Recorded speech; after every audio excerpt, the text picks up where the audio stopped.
Kenneth Clark. I'm the president and CEO of the Pritzker Military Museum Library, based in downtown Chicago.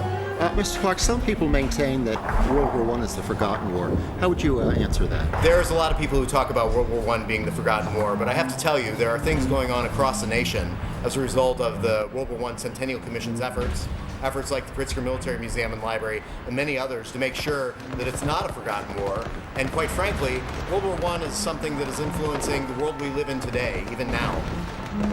How exactly would you say that the war is influencing what's going on? One of the leaders of ISIS has declared that the borders that were established during World War I are no longer in effect as they try to establish their caliphate.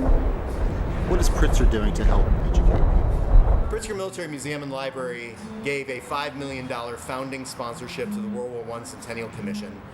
Congress adopted law to create the commission, but it didn't do anything to fund it. It said that the funding has to come out of the private sector. So basically what we did is, like they used to do in the old days, we raised our regiment and we sent it off to Washington. We're hoping a lot of people will join us in this effort because this is a national thing. This isn't a small thing.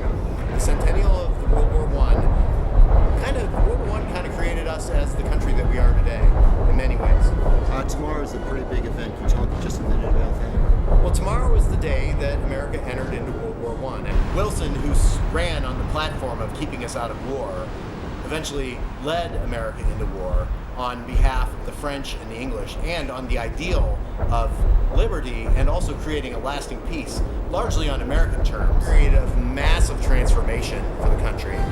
We went from not being on the war footing to being on a national war footing, which means everything converted over. And if you were serving in the military or not, you were expected to participate.